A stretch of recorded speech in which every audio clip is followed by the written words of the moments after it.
Simply for being born 2 meters tall, he was heartlessly abandoned by his father, who saw him as a monster. But upon entering the forest, he discovered the world was far more fascinating than he had imagined. He could observe a wild deer for a long time. The monster picked a wild fruit and shared this delicious treat with the deer. Suddenly, a bullet instantly pierced the deer. Seeing this, the monster unhesitatingly fired a bullet at the hunter. Strangely, even with a bullet in his heart, he could still move freely. The monster fled to a nearby farmhouse and hid in the stable. Though with the intelligence of a 3-year-old, he didn't know where he was, but at least it sheltered him from the wind and rain. After the weather cleared, the farmhouse's owners returned home. To his surprise, he found the owners were the 2 hunters who had tried to kill him. The heavy rain had washed away the monster's blood trail, so they had lost track of their target. The monster intended to leave but stayed because of an old man at the farmhouse. The old man taught his granddaughter to read every day, and the monster secretly hid behind the wall, learning human language along with her. Gradually, he longed to become part of the family and help share their burdens. So under cover of darkness, he used his strong body to prepare firewood for the family's winter. The old man was overjoyed upon seeing it, claiming they must have encountered a forest spirit. They repeatedly expressed gratitude, and the monster learned a new word. He touched his own head.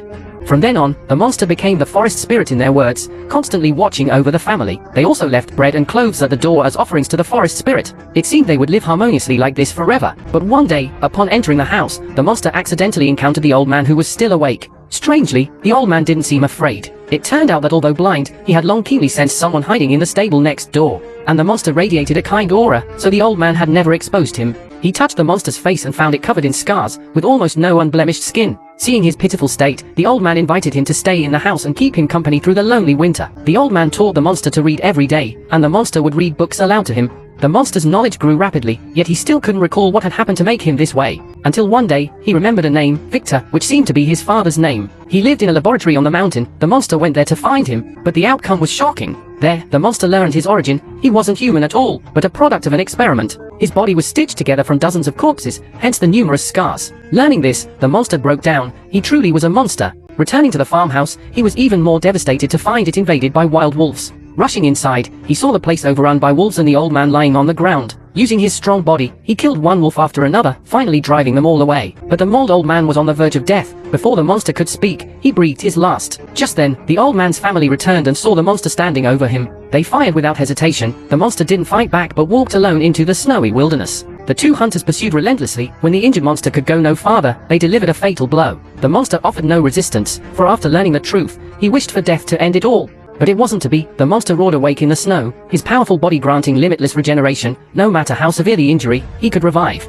Yet this ability was a vicious curse to the monster. He no longer wanted to live. He had to find Victor, his creator, to help him end it all. After years of searching, the monster finally found Victor's home. Victor entered the room to find the window open. Turning, he saw the monster he had created standing before him. Clearly, it had gained enough intelligence to find him among the masses. Yet the monster's first words left him stunned. Upon hearing it, Victor refused outright. Creating the monster had cost him half his life and irreparable losses. Making another was impossible. Victor declared he would never create another thing as repulsive and ugly as him. Enraged, the monster hurled him aside, unleashing his fury.